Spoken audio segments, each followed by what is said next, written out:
বেসরকারি খাতে ঋণ প্রবৃদ্ধি 2 দশকের মধ্যে সর্বনিম্ন অবস্থানে নামলেও সংকোচনমুখী মুদ্রানীতি ঘোষণা করেছে বাংলাদেশ ব্যাংক। গভর্নরের যুক্তি, মূল্যস্ফীতি কমাতেই এমন সিদ্ধান্ত। যদিও পরিসংখ্যান বলছে প্রথমার্ধের মুদ্রানীতি সংকোচনমুখী করেও উচ্চ মূল্যস্ফীতি ঠেকানো যায়নি। ব্যবসায়ীরা বলছেন নতুন মুদ্রানীতি বিনিয়োগ বান্ধব নয়। আর বিশ্লেষকদের মতে সংকোচনমুখী মুদ্রানীতির পাশাপাশি সরবরাহ ব্যবস্থা ঠিক না হলে মূল্যস্ফীতি কমবে না।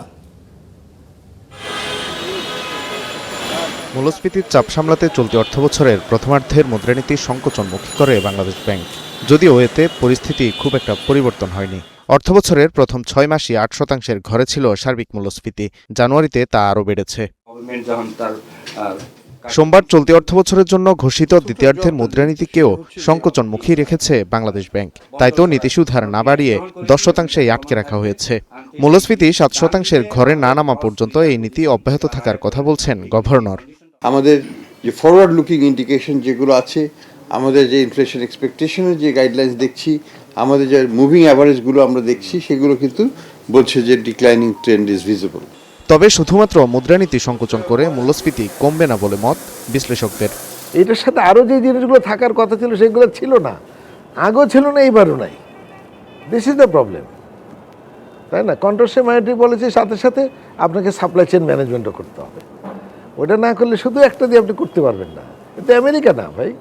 প্রথমার্ধের মুদ্রানীতিতে বেসরকারি খাতে ঋণ প্রবৃদ্ধির লক্ষ্যমাত্রা 7.2%-এর বিপরীতে গেল ডিসেম্বর পর্যন্ত অর্জন হয়েছে 6.1%, যা গেল 2 দশকের মধ্যে সর্বনিম্ন।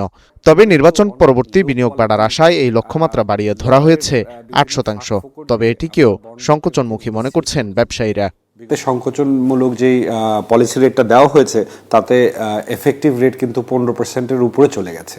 তো এত হাই ইন্টারেস্ট রেটে কারোই এক্সপেক্ট করা উচিত না যে ইনভেস্টমেন্ট বাড়বে। Private sector credit growth almost 2 দশকের মধ্যে সর্বনিম্ন হয়ে আছে। এটা স্বাভাবিক যে একটা নির্বাচিত সরকার আবার ফেরত আসলে, সরকার গঠন করলে মানুষের মধ্যে আস্থাটা ফিরে আসবে এবং ইনভেস্টমেন্টে চলে আসবে। বেসরকারি খাতে ঋণ প্রবৃদ্ধির লক্ষ্যমাত্রা অর্জন না হওয়ার পেছনে ব্যাংক খাত থেকে সরকারের অতিরিক্ত ঋণ নির্ভরতাকে দুষছেন গভর্নর। কারণ গেল ডিসেম্বরে সরকারের ঋণ প্রবৃদ্ধি হয়েছে 32.19%, যা সাম্প্রতিক সময়ে সর্বোচ্চ।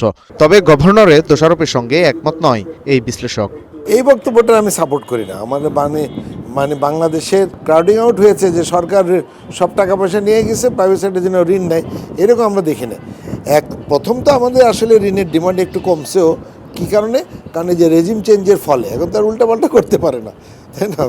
এই রেজিম চেঞ্জের এটা অটোমেটিক হয়ে গেছে, কিছু তো গভর্নেন্স ফেরত আসছে, তাই না? বেসরকারি খাতে ঋণের প্রবাহ বাড়াতে বিনিয়োগ বান্ধব পরিবেশ প্রয়োজন বলে মনে করেন অর্থনীতিবিদরা। আসছে রাজনৈতিক সরকার সেই দিকে নজর দিবে বলে প্রত্যাশা তাদের। Walid Sakib, Star News, Dhaka.